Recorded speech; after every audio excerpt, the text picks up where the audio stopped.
وعلیکم السلام ورحمۃ اللہ وبرکاتہ۔ محترم بھائی، آپ نے یہ جو بات پوچھی ہے کہ حضرت عمر رضی اللہ عنہ نے کہا کہ اگر علی نہ ہوتا تو عمر ہلاک ہو جاتا، یہ واقعہ محترم بھائی، یہ واقعہ مفسرین کی تفسیروں میں مل سکتا ہے۔ بہرحال یہ ڈاکٹر مصطفیٰ صبائی انہوں نے اپنی کتاب السنۃ و مکانتها، اس کتاب کے اندر انہوں نے اس کی تخریج کی ہے، لیکن اس کی سند سامنے آئے گی تو پھر ہی بتایا جائے گا کہ آیا اس کی سندی حقیقت کیا ہے، حیثیت کیا ہے، صحیح ہے یا نہیں، سند سامنے آئے گی۔ پھر ایک بات، دوسری بات کہ اسی حوالے سے ایک واقعہ اسی طرح کا ملتا جلتا بیان کیا جاتا ہے۔ باجہ بن یزید الجہنی کہتے ہیں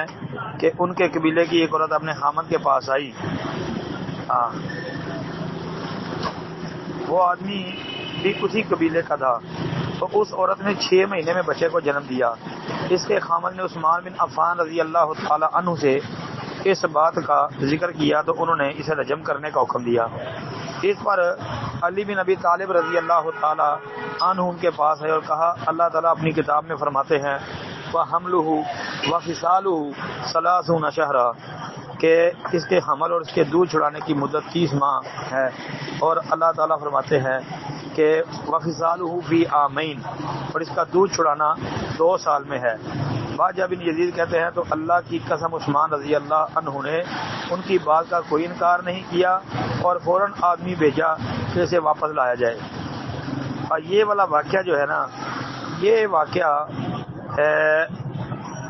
مفسرین نے ذکر کیا، جس طرح تفسیر ابن کثیر میں حافظ ابن کثیر رحمۃ اللہ علیہ نے نقل کیا ہے،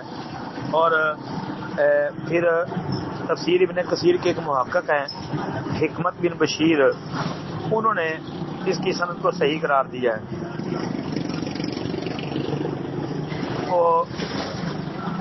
بہرحال یہ ایک واقعہ ہے، اس کی سند کو حکمت بن بشیر نے صحیح کہا ہے،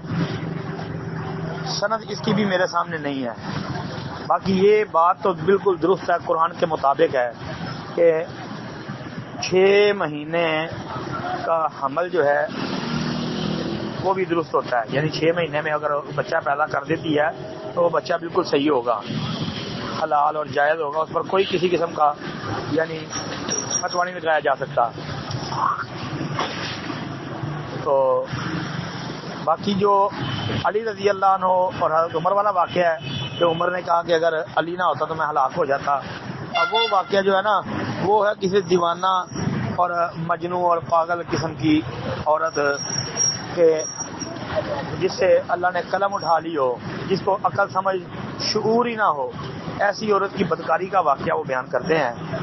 جس طرح کہ السنۃ و مکانتها وغیرہ کے اندر لکھا ہے کہ وہ عورت کی بدکاری کی وجہ سے اس کے اوپر سزا نافذ کی، تو علی رضی اللہ عنہ نے کہا کہ نہیں، ایسا نہیں ہو سکتا، کیونکہ اللہ نے تو ایسے لوگوں سے قلم کو اٹھا لیا ہے، تو اس لیے وہ واقعے کی سند سامنے آئے گی تو فیصلہ پھر ہوگا کہ وہ کیسا ہے۔ السلام علیکم ورحمۃ اللہ وبرکاتہ۔